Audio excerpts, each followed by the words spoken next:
So hello friends, most welcome again Gurukul of commerce के official YouTube channel पे। आज का टॉपिक है हमारा पार्टनरशिप। पार्टनरशिप हम स्टार्ट करें इससे पहले हमने पढ़ा हुआ है एनपीओ। तो अगर आप में से किसी बच्चे ने पहले एनपीओ नहीं कवर करा हुआ है तो एनपीओ का लिंक आपको गिवन है, तो आप एनपीओ के वीडियोस को जाके वॉच करें। अब हम बात करते हैं पार्टनरशिप की। देखो, एक बहुत ही इनिशियल लेवल से हमको पार्टनरशिप समझाएंगे कि पार्टनरशिप होती क्या है, कहाँ से स्टार्ट होता है। 12th में थ्योरी पोर्शन बहुत कम कवर है, बट फिर भी हम पार्टनरशिप के बेसिक कॉन्सेप्ट से कवर करते चलेंगे। सबसे पहले पार्टनरशिप एक्ट अगर देखें तो ये 1932 है। What is the meaning of 1932? 1932 का बेसिक मीनिंग क्या है? Origin of year. जिस ईयर में आपके पास डेफिनेशन आती है उस ईयर को बेसिकली यहाँ मेंशन कर दिया जाता है। अगर आप इन डिटेल में जाएंगे तो इसको अडॉप्ट बेसिकली 10 अक्टूबर 1933 में किया गया था, बट जो इसकी फॉर्मेशन थी वो फॉर्मेशन कब हुई थी हमारे पास? 1932 में।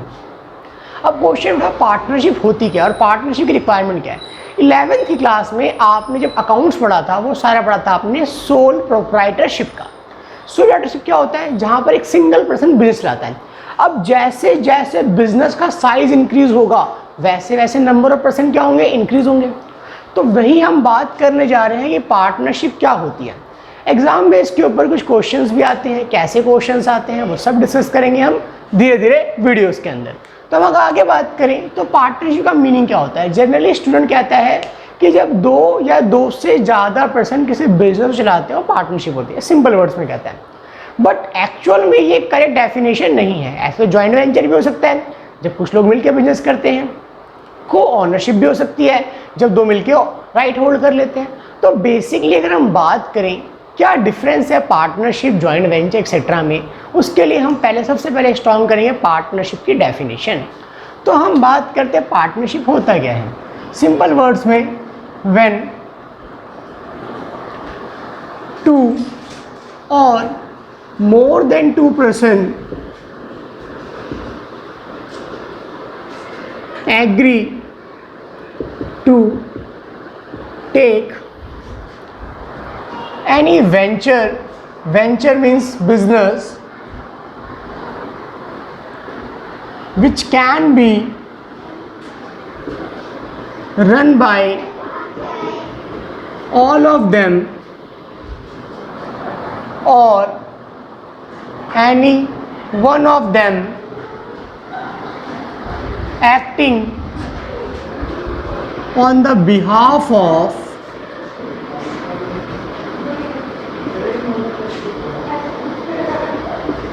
others,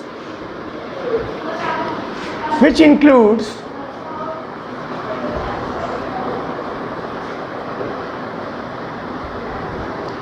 following elements।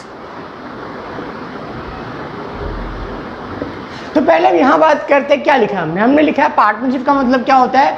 When to और मोर देन 2%, यानी जब सिंपल शब्दों में कोई भी दो या दो से ज़्यादा पर्सन बिजनेस को एग्री टेक और एनी वेंचर मतलब रिस्क, जोखिम, बिजनेस, जब भी कोई दो या दो से ज़्यादा पर्सन किसी बिजनेस को चलाने के लिए एग्री होते हैं, which can be run by all of them, सारे चला सकते हैं, ऑल ऑफ देम, और एनी ऑफ देम या उनमें से कोई एक, acting on the behalf of other. इसका मतलब क्या होता है, ध्यान समझो। अगर मान लो आप चार पार्टनर हो, ए बी सी डी, आप सुंदर सुंदर चार पार्टनर हो, बहुत सुंदर बना दिया मैंने तो कोई हंसेगा नहीं, ठीक है। अब ये बहुत सुंदर सुंदर चार पार्टनर हैं। अब इन चारों पार्टनर में इन्होंने मिलकर बिजनेस करा, तो मिलकर बिजनेस करा इसका मतलब क्या है कि अब चारों उस एक्ट के लिए क्या है, रिस्पॉन्सिबल हैं। अगर कोई भी एक्ट करता है तो उसके सारे के सारे क्या होंगे, जिम्मेदार माने जाएंगे। बट सपोज इन्होंने बोला कि ए सबसे ज़्यादा इंटेलिजेंट है, ए वर्क करेगा, सिर्फ ए वर्किंग पार्टनर है। याद करो आपने 11th में पढ़ा था कि कौन वर्किंग है और बाकी स्लीपिंग पार्टनर में भी या अदर काइंड ऑफ पार्टनर हो सकते हैं। अब इन्होंने वर्किंग पार्टनर की रिस्पॉन्सिबिलिटी ए के मत्थे मर दी।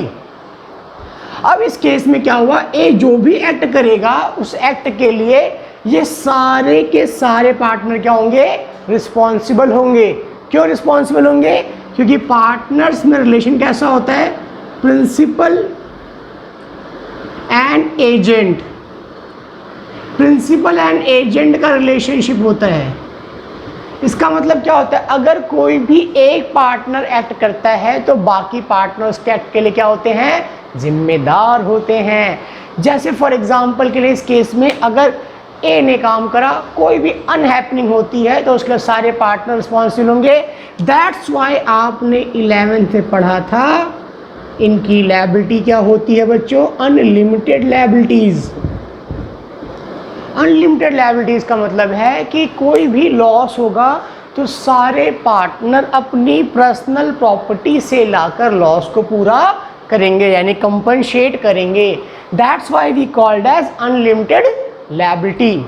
तो सिंपल शब्दों में क्या मतलब आया कि जब कोई भी दो पर्सन या दो से ज़्यादा पर्सन किसी बिजनेस को चलाने के लिए एग्री होते हैं, जिसको या तो सारे चला सकते हैं या सबकी ओर से कोई एक चला सकता है। अगर कोई एक चलाता है that's mean he become a agent, and बाकी जो बच गए क्या बन गए, प्रिंसिपल। तो एजेंट जो है वो काम करेगा, उसके सारे प्रिंसिपल क्या होंगे, रिस्पॉन्सिबल माने जाएंगे। बट यहाँ बोला गया विच इंक्लूड फॉलोइंग एलिमेंट्स, कुछ और एलिमेंट्स यहाँ कवर किए जाएंगे। क्या एलिमेंट्स हैं, जैसे म्यूचुअल एजेंसी। म्यूचुअल एजेंसी या म्यूचुअल रिलेशनशिप भी बोल सकते हो आप इसके अंदर, कि आप जिससे पार्टनरशिप करने जा रहे हो उससे आपके अच्छे म्यूचुअल अंडरस्टैंडेबल रिलेशनशिप होना चाहिए। अब एक सिंपल सी बात कहते हो कि अगर एक सुई भी खरीदते हो साझे की, मतलब किसी से मिलकर खरीदते हो, तो सोच समझ के खरीदना चाहिए, कहीं डिस्प्यूट ना हो जाए उसके लिए। तो आपके पेरेंट्स एक बात समझाते हैं, बेटा कभी भी साझेदारी करो तो सोच समझ के करो, क्या पता आपके आगे दूसरे पार्टनर से बने नहीं। यहाँ म्यूचुअल अंडरस्टैंडिंग बहुत ज़रूरी है। एग्जाम में क्वेश्चन पूछा गया कि म्यूचुअल अंडरस्टैंडिंग से कौन सा पॉइंट वायलेट करता है। सपोज के लिए आप ट्रेड कर रहे हो विथ एलियन एनिमी, एनिमी को आपका दुश्मन, एलियन क्या दूसरे ग्रह का, नहीं दोस्तों, ये दूसरी कंट्री का, जिस कंट्री से हमारी वॉर चल रही है। अगर हमारी कंट्री से किसी कंट्री से वॉर चल रही है उससे हम ट्रेड करते हैं तो म्यूचुअल एजेंसी में वायलेट करता है। सपोज इंडिया और पाकिस्तान की वॉर चल रही है, मैं किसी पाकिस्तान के पर्सन से ट्रेड करना चाहता हूँ तो ये लॉफुली एक्सेप्टेबल नहीं है, बिकॉज हमारे बीच में प्रॉपर म्यूचुअल एजेंसी कवर नहीं है। तो अगर हम बात करते हैं, सबसे पहला इंपॉर्टेंट पॉइंट क्या है कि जो भी हम पार्टनरशिप करने हैं जिसके साथ, उनके बीच में एक प्रिंसिपल और एजेंट की यानी कि म्यूचुअल रिलेशनशिप प्रेजेंट होना बहुत ज़रूरी है। And second one is must be legal entity. Must be legal entity का मतलब क्या है, अगर आप पार्टनरशिप में जा रहे हो तो पार्टनरशिप में आपका जो बिजनेस है मस्ट बी लीगल होना चाहिए। इनलीगल बिजनेस को पार्टनरशिप में एक्सेप्टेबल नहीं किया जाता है। एग्जाम में क्वेश्चन आया कि कैसे एक बिजनेस इनलीगल बन जाता है, तो इनलीगल बनने के कई तरीके हैं। जैसे आपके मिनिमम नंबर ऑफ पार्टनर आपने पढ़ा था 2 होते हैं, मैक्सिमम पहले 20 थे, नाउ इट्स बिकम 50। ये कौन से एक्ट में आया, ये भी एग्जाम पूछाता है, ये कंपनीज एक्ट 2013 में इसे अमेंड किया गया था। ये एग्जाम 1 मार्क्स क्वेश्चन बहुत फेवरेट एग्जामिनर का, कि यहाँ से क्वेश्चन आया था कौन से एक्ट में इसको 50 किया गया था। पास्ट ईयर पेपर में आया हुआ क्वेश्चन है। हम बात कर रहे थे कंपनीज एक्ट 2013 में अमेंडमेंट आई, उस अमेंडमेंट के थ्रू यहाँ पर 20 से एक्सीड करके आपके 50 कर दी गई। एग्जामिनर का 1 मार्क्स का क्वेश्चन है। अगर हम बियॉन्ड लिमिट जाते हैं तो भी ये आपका क्या हो जाता है, इनलीगल हो जाता है, या लिमिट से कम आते हैं तो भी ये चीज़ इनलीगल एक्टिविटी मानी जाती है। सारे पार्टनर इंसॉल्वेंट हो गए फिर भी बिजनेस को कंटिन्यू कर रहे हैं, तब भी बिजनेस क्या हो जाएगा, इनलीगल हो जाएगा। अच्छा, क्या सारे पार्टनर मर जाएंगे तो बिजनेस बंद हो जाएगा? यस, पार्टनरशिप एक अनस्टेबल बिजनेस है, एक कंपनी नहीं है जहां आपके पास कॉन्टिन्यूस सक्सेशन चलता रहेगा, यानी कि किसी के आने या जाने से परपेचुअल सक्सेशन का पॉइंट पार्टनरशिप में नहीं होता है। फिर आता है यहाँ पर प्रॉफिट शेयरिंग ऑब्जेक्टिव। आपका ऑब्जेक्टिव क्या होना चाहिए? प्रॉफिट शेयर करना। अगर आप किसी सोशल वेलफेयर एक्टिविटीज़ के लिए काम कर रहे हो तो उसके लिए आप एनपीओ बनोगे, आप पार्टनरशिप में रजिस्ट्रेशन नहीं करवा सकते। अच्छा, रजिस्ट्रेशन में पॉइंट आता है, क्या पार्टनरशिप फर्म का रजिस्ट्रेशन करवाना कंपलसरी है? नहीं, ये आपने पढ़ा था कि नो कंपलसरी रजिस्ट्रेशन। ये आप 11th क्लास में पढ़ के आ चुके हो कि यहाँ पर कंपलसरी रजिस्ट्रेशन की रिक्वायरमेंट नहीं होती है। अपने बेनिफिट्स हैं रजिस्ट्रेशन करवाने के और ना करवाने के, अपने डिसएडवांटेजेस हैं जो 11th के बिजनेस में काम करें। हमारे पास यहाँ पर जो 1 मार्क्स क्वेश्चन आ सकता है वो क्वेश्चन ऐसे आ सकता है। सपोज के लिए क्वेश्चन आता है कि 2 पर्सन है एक्स और वाई, वो दोनों मिलकर एक बिल्डिंग परचेज करते हैं और उस बिल्डिंग का रेंट शेयर करते हैं। It's a called a partnership or not? No, because वो को ऑनर बन गए, उस बिल्डिंग को स्पेसिफिक पर्पस के लिए बनाया, पर्पस आपका रेंट शेयर करा, लेकिन उन्हें पार्टनरशिप नहीं करी। कहीं पर भी ऐसा नहीं है कि अगर एक पार्टनर काम करेगा दूसरा उसके लिए रिस्पॉन्सिबल होगा। एक और एग्जाम्पल देता हूँ। सपोज के लिए क्वेश्चन आया कि एक रॉ मटेरियल सप्लायर और एक बिल्डर मिले, उन्होंने बिल्डिंग कंस्ट्रक्ट करी, बिल्डिंग आई, प्रॉफिट बांटा, अलग हुए। It's a partnership or not? No, it's a joint venture. जो एक स्पेसिफिक ऑब्जेक्ट के लिए मिले, ऑब्जेक्ट पूरा हुआ, प्रॉफिट डिवीजन करा और अलग हो गए। पार्टनरशिप के अंदर सारी बातें कंपलसरी आनी जरूरी है। तो मोटा मोटा आपको याद रखना है इसका मीनिंग कि जब 2 या 2 से ज़्यादा पर्सन किसी बिजनेस के लिए इकट्ठे होते हैं, जिस बिजनेस को सारे चला सकते हैं या सबकी ओर से कोई एक चला सकता है, इसके लिए बाकी सारे क्या होंगे? रिस्पॉन्सिबल होंगे। दैट्स वाई उनकी लायबिलिटी क्या होती है? अनलिमिटेड होती है। हमने पढ़ा था यहाँ पर बिजनेस उनका क्या होना चाहिए? एक म्यूचुअल एजेंसी, यानी प्रॉपर अंडरस्टैंडेबल बिजनेस होना चाहिए। उनका बिजनेस मस्ट भी एक लीगल एंटिटी होनी चाहिए और उनका ऑब्जेक्टिव क्या होना चाहिए? उनका ऑब्जेक्टिव होना चाहिए प्रॉफिट शेयरिंग। अगर वो सोशल वेलफेयर काम कर रहे हैं सो वो क्या बन जाएंगे? एनपीओ, नॉन प्रॉफिट ऑर्गेनाइजेशन, जिसकी वीडियो ऑलरेडी अपलोडेड है, तो आप जाकर देखें। आप इसे नोट करें, फिर हम आगे बढ़ते हैं। तो फ्रेंड फिर स्टार्ट करते हैं और अब देखते हैं पार्टनरशिप जो 30 मार्क्स की है हमारे पास, उसमें हमें कौन कौन से टॉपिक कवर करने हैं। ये 30 मार्क्स की हमारे पास।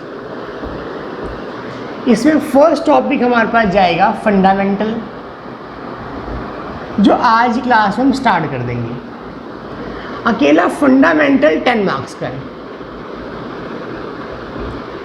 फिर फंडामेंटल है क्या, अभी हम थोड़ी देर में पढ़ेंगे फंडामेंटल क्या है, उससे बेसिक से स्टार्ट करेंगे। अभी जस्ट मैं आपको बता रहा हूँ 30 मार्क्स का सिलेबस कहाँ से कितना कवर होता है। फिर इसके बाद आपके पास आएगा एडमिशन ऑफ पार्टनर।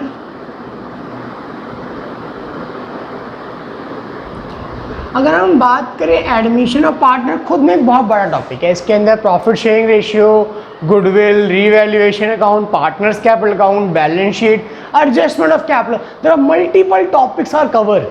तो वो चीज़ें भी हम धीरे धीरे इसके अंदर करेंगे, कवर करते हुए चलेंगे। फिर इसी के अंदर मेजर पोर्शंस की बात कर रहा हूँ मैं। रिटायरमेंट ऑफ अ पार्टनर, अगर किसी पार्टनर की रिटायरमेंट होती है तो क्या सिचुएशन होंगी। डेथ ऑफ अ पार्टनर, अगर किसी पार्टनर की डेथ होती है तो क्या सिचुएशन होंगी। डिसोल्यूशन ऑफ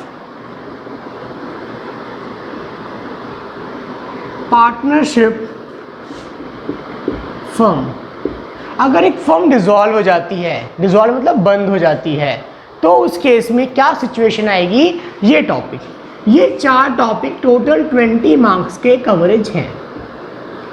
तो टोटल आपके पास 30 मार्क्स की पार्टनरशिप है। आपके नॉलेज के बता दूं, ये आपको बहुत बेसिक से करना है।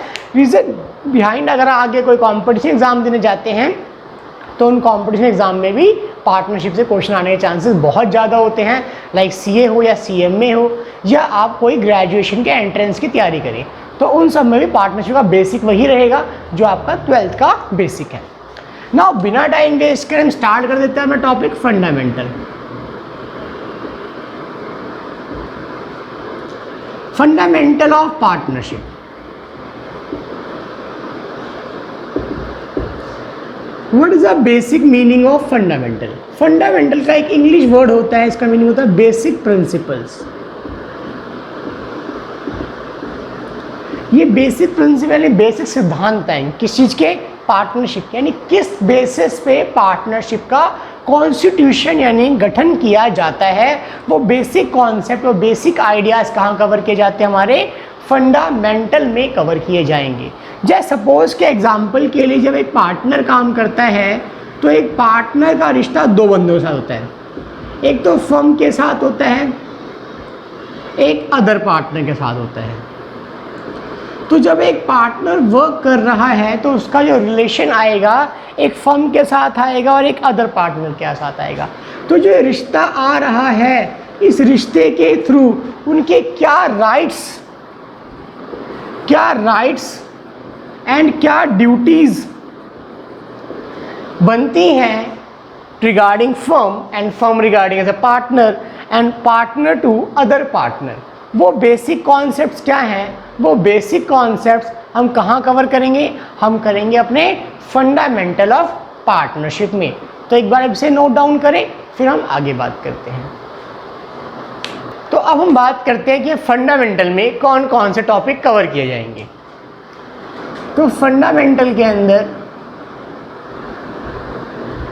हमारे कुछ टॉपिक हैं, जैसे फर्स्ट टॉपिक है interest on drawing,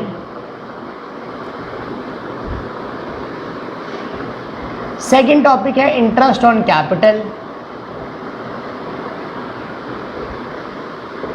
third topic है profit and loss, appropriation account, fourth past adjustment, fifth guarantee of a partner. ये टॉपिक्स आपको कवर करवाए जाएंगे। आपको इस तरह से बेसिक कॉन्सेप्ट करवाया जाएगा कि आप टी.एस. ग्रेवाल या कोई भी डी.के. गोयल या पी.सी. तुलसियान कोई भी उठाए करते हो आपसे क्वेश्चन सेल्फ सॉल्व हो जाएंगे, किसी ट्यूटर की या गाइडेंस की रिक्वायरमेंट आपको नहीं पड़ेगी। तो आइए बिना टाइम वेस्ट करें स्टार्ट करते हैं। First topic is interest on drawing. आप सबने 11th में पढ़ा है what is the meaning of drawings. तो सिंपल लैंग्वेज पढ़ा था आपने कि जब भी एक बिजनेसमैन यानी कि प्रोप्राइटर अपने बिजनेस से मनी या काइंड ऑफ मनी मीन्स कोई गुड्स निकाल रहा है, कोई परचेज जो बिजनेस करता है उसको टेक कर लिया उसने अपने पर्सनल यूज़ के लिए, तो मनी या काइंड ऑफ मनी की फॉर्म में अपने बिजनेस से पर्सनल प्राइवेट डोमेस्टिक यूज़ के लिए कोई चीज़ निकालता है, दैट्स कॉल्ड एज ड्राइंग्स। ये आपने बचपन में पढ़ा था। अब क्वेश्चन ये उठा कि हम क्या है, बिजनेस है। ये आपको 11th क्लास के बेसिक में कवर करवाया गया था। अगर आपने नहीं कवर करा है तो कुछ दिनों में ही 11th की बेसिक वीडियोस आएंगी, तो आप चैनल को सब्सक्राइब करें, बेल आइकन दबा दें, जिससे पता चल जाएगा कि इस चैप्टर की नेक्स्ट वीडियो भी कब आएगी, प्लस 11th के बेसिक कॉन्सेप्ट भी अगर आपको स्ट्रॉन्ग करने हैं तो वीडियोज़ को देख के स्ट्रॉन्ग कर सकते हैं। अगर हम बात करते हैं इंटरेस्ट ऑन ड्राइंग हमारा इनकम होता है या एक्सपेंस होता है, तो बहुत सारे बच्चे इसको कंफ्यूज होते हैं। सपोज के लिए हम क्या है, बिजनेस है, बिजनेस एंटिटी अजम्पशंस पढ़ी थी आपने 11th क्लास में उसके रिगार्डिंग। अब बिजनेसमैन क्या करता है, बिजनेस के पास अपनी कैपिटल का कंट्रीब्यूशन करता है। जब वो अपनी कैपिटल बिजनेस को देता है तो बिजनेस उस पर इंटरेस्ट अलाउ करता है, इंटरेस्ट ऑन कैपिटल देता है उसको।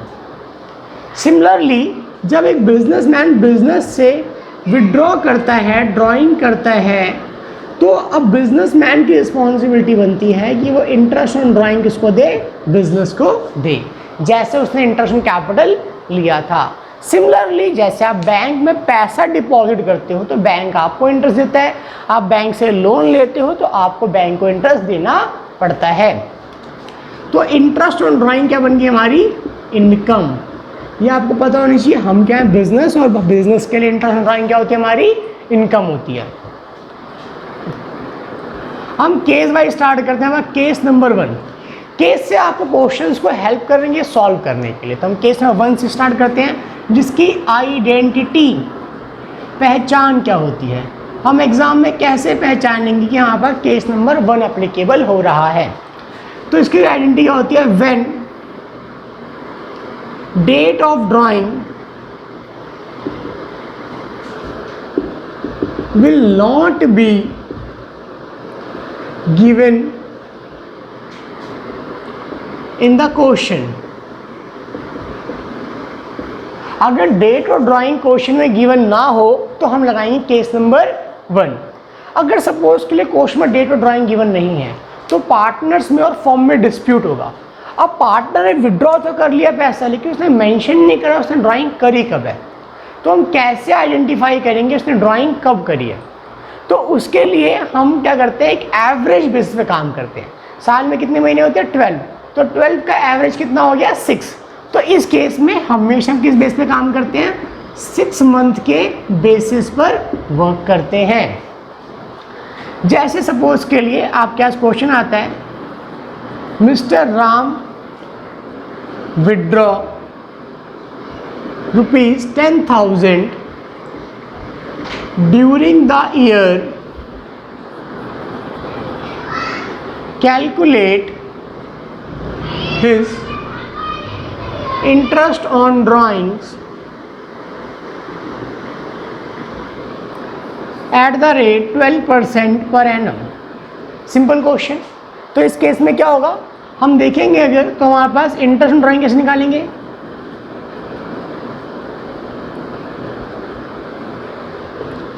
टोटल ड्राइंग है 10,000 का 12% इंटू में 6/12, 12 से 12 कट गया, 100 इंटू में 6, दैट्स मीन हमारा इंटरेस्ट ऑन ड्राइंग कितना आ गया, 600 रुपीज़ आ गया। इसके थ्रू अगर आप TS ग्रे वाला क्वेश्चन करोगे तो क्वेश्चन नंबर फर्स्ट आपसे क्या हो जाएगा, सॉल्व। एक इंपॉर्टेंट बात जो यहाँ बता रहा हूँ, ध्यान से सुने। अगर सपोज के लिए यहाँ से आप पर एनम लिखा है, अगर ये पर एनम नहीं लिखा होता, अगर यहाँ पर एनम लिखा होता, पर एनम नहीं लिखा होता, ओनली 12% लिखा होता, तो क्या 6/12 लेते, तब नहीं लेते, क्योंकि पूरे साल का इंटरेस्ट रेट है। अगर 12% क्या है तो इसका मतलब जब भी विड्रॉ करा है तो उसे कितना निकालना, डायरेक्ट 12% निकालना है। तो यहाँ कैसे निकालते, 10,000 का सीधा आपके पास 12%, ना कि 6/12 करते, कि पर एनम का कॉन्सेप्ट नहीं आया। तो कितना आया था, 12,000 रुपये। बच्चा एक छोटी सी गलती एग्जाम में कर आता है, तो आपको ये चीज़ ध्यान रखनी है। आप इसे नोट डाउन करें, हम अगले केसेस की बात करते हैं। हाँ जी, तो हम बात करते हैं अब केस नंबर 2 की। केस नंबर 2 से पहले अगर आपसे एक सिंपल सा सजेशन है कि आप कमेंट बॉक्स में आए, वीडियो के बारे में अपना कमेंट करें, सजेशंस दें, कोई इंप्रूवमेंट चाहिए या कोई और टॉपिक चाहिए आपको, तो आप ये प्लीज़ कमेंट बॉक्स में मेंशन करें और वीडियो ज़्यादा लाइक करें, अपने फ्रेंड्स के साथ शेयर करें, जिससे हमें मोटिवेशन मिलेगा, हम आगे और वीडियोस में कवर करेंगे और कॉन्सेप्चुअल टॉपिक्स को। केस नंबर 2 बहुत सिंपल है। पहले केस में क्या था, डेट और ड्राइंग गिवन नहीं थी, इस केस में क्या होगा, डेट और ड्राइंग गिवन होगा। यानी when date of drawing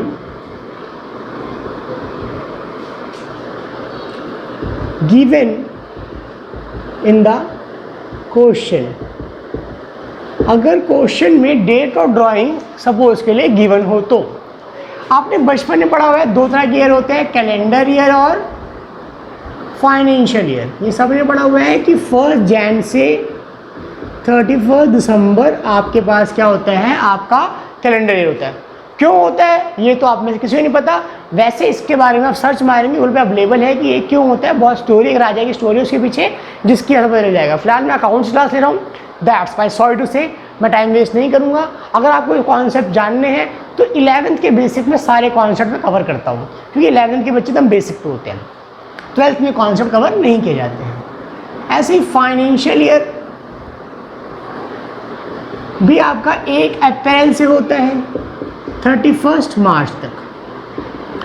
mostly student को रट्टा लगवा दिया था कि फाइनेंशियल ईयर 1 अप्रैल 31 मार्च होता है, बट इसके पीछे भी रीज़न है। मेन रीज़न है बजट का, जो पूरी स्टोरी कवर की गई है 11th के लेक्चर्स में। तो आप 11th के लेक्चर्स देखेंगे, उसमें सारी स्टोरीज में कैलेंडर ईयर जनवरी से दिसंबर क्यों होता है और फाइनेंशियल ईयर अप्रैल से मार्च में होता है।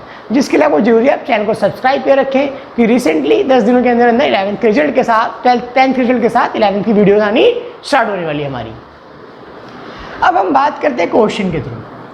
सपोज क्वेश्चन आता है, mister x withdraw ₹50,000 on 1st October 2020. Calculate his interest on drawing at the rate 6% per annum. अगर क्वेश्चन ने कुछ नहीं बोला कि फाइनेंशियल ईयर से करना है कैलेंडर ईयर से, तो आप किससे करोगे? हमेशा फाइनेंशियल ईयर से। हैश बना दिया मैंने, फाइनेंशियल ईयर से करेंगे आप। तो हमेशा इंटरेस्ट निकालते हैं यूज मंथ के इसमें, कितने मंथ पे? यूज मंथ के बेसिस पे। तो 50,000 रुपये की ड्राइंग कब करी थी आपने? अक्टूबर में। तो अक्टूबर, नवंबर, दिसंबर, जनवरी, फरवरी, मार्च, यानी टोटल आपने 6 मंथ इसको यूज़ करा। तो 6/12 रेट कितना है आपका? 6% है। तो आप क्या 2 और ये 3, इट्स बिकम 1500 रुपीज़। लेकिन अगर सपोज क्वेश्चन में मेंशन हो जाता है कि ये कैलेंडर ईयर से करना है, तो कैलेंडर ईयर से कैसे निकालते? अमाउंट वही रहता 50,000, रेट वही रहती 6/100, मंथ कितने हो जाते? 3, क्योंकि दिसंबर में हमारा ईयर क्लोज होता, तो अक्टूबर, नवंबर, दिसंबर 3 महीने, यानी 3/12, इट्स बिकम 750 रुपीज़। तो इस तरह से हमारा इंटरेस्ट ऑन ड्राइंग क्या होता है? कैलकुलेट होता है केस नंबर 2 के थ्रू। अब हम बात करेंगे केस नंबर 3 की, उससे पहले आप इसे नोट करें। तो आइए फ्रेंड, केस नंबर 3 से स्टार्ट करते हैं आगे। केस नंबर 3 कब यूज़ करेंगे हम? सपोज के लिए केस नंबर 2 जैसा ही क्वेश्चन है, बट बहुत डिफरेंट डेट गिवन है, यानी इसकी आइडेंटिटी क्या है? जब different date of drawing given हो क्वेश्चन में, तो डिफरेंट डेट ऑफ ड्राइंग्स हो, तो उस केस में हम इसको कैसे करेंगे उसकी बात करते हैं। सपोज आपको डेट गिवन है 1/4/2020 पैसा निकाला आपने, 1/7/20 में पैसा निकाला, 30/9/20 में पैसा निकाला, 31 दिसंबर 20 में पैसा निकाला, 1 मार्च 21 में पैसा निकाला आपने, और अमाउंट भी सबका डिफरेंट है। मान लो 50,000 विड्रॉ करें, यहाँ 40,000 विड्रॉ करें, यहाँ 30,000 विड्रॉ करें, यहाँ 20,000, यहाँ 80,000 विड्रॉ करें आपने। तो हम बारी बारी कैलकुलेशन करने से अच्छा, केस नंबर 2 लगाने से अच्छा हम सिंपली कर लें। हम यहाँ पे क्या निकाल लेते हैं? यूज मंथ, कितने मंथ यूज़ करा हमने। अब हमने 1 तारीख को पैसा विड्रॉ करा, क्या उसे वापस लेके आए बिजनेसमैन? नहीं, वापस लेके नहीं आए। तो कितने मंथ यूज़ करा हमने? उसे 12 मंथ यूज़ करा। हमने 1 जुलाई में पैसा विड्रॉ करा, हम अज्यूम कर रहे हैं फाइनेंशियल ईयर, बिकॉज मार्च तक की एंट्रीज जा रही हैं। तो अगर आपने जुलाई में पैसा विड्रॉ करा तो कब तक यूज़ करा? मार्च तक। जुलाई से मार्च कितने मंथ हो गए? 9 मंथ हो गए आपके पास। आपने सितंबर के एंड में पैसा निकाला, यानी अप्रॉक्सीमेटली अक्टूबर यूज़ करना स्टार्ट करा, तो अक्टूबर से मार्च कितने मंथ हो गए आपके पास? 6 मंथ हो गए। आपने 31 दिसंबर को पैसा विड्रॉ करा, दैट्स मीन आपने कब तक उसे यूज़ करा? मार्च तक यूज़ करा, यानी कि 3 मंथ हो गए। आपने 1 मार्च को विड्रॉ करा, यानी कब तक यूज़ करा? 31 मार्च तक यूज़ करा, यानी कि 1 मंथ हो गया। तो टोटल आपके पास कितने यूज़ हो गए? ये आपके यूज़ मंथ हो गए। अब इसको हम क्या कर देते हैं? प्रोवाइड कर देते हैं। तो 12 × 50 6 लाख, 9 × 40 3,60,000, 6 × 3 1,80,000, 60,000 और ये 80,000। इसका हम सम कर देते हैं। 0 आपके पास 14 और आपके पास 8 22 प्लस आपके पास 6, या आप सिंपल ले लो 6 6 12 और ये 20 और ये 28, 2 हासिल आया, यानी कि 10 और ये 12, 12,80,000। तो 12,80,000 इंटू में सपोज का रेट हमने मान लिया कि हमारे पास रेट है 6% का, सपोज के लिए 6% इंटू में 1/12। अब बच्चे के माइंड में क्वेश्चन है 1/12 कैसे आया? मैथमेटिक्स लगाई। आप क्या करते बारी 12/12 प्लस 9/12 प्लस 6/12 प्लस 3/12 प्लस 1/12 करते। हमने मैथ्स का कॉन्सेप्ट लगाया और 1/12 बाहर निकाल लिया। तो 12 प्लस 9 प्लस 6 प्लस 3 प्लस 1 इतने मंथ का अगर हम अमाउंट जोड़ दें तो हमारे पास बेसिकली ये अमाउंट आ जाएगा। तो हमने वही करा और जो 1/12 कॉमन निकाल दो हमने फॉर्मूला लगा दिया, जिससे आपके पास सिंप्लीफाइड सॉल्व हो गया। यानी बचा आपके पास 12,800 divide by 2 that is become 6,400 rupees का इंटरेस्ट। तो आपको वीडियो कैसी लगी प्लीज़ कमेंट बॉक्स में आके मेंशन करें, जिससे हम आगे लेटेस्ट नई वीडियो लेके आ सकें और जल्दी से जल्दी आपको पूरा पार्टनरशिप में फंडामेंटल और पार्टनरशिप पूरी कवर कर सकें। Thank you very much friends to watching this video.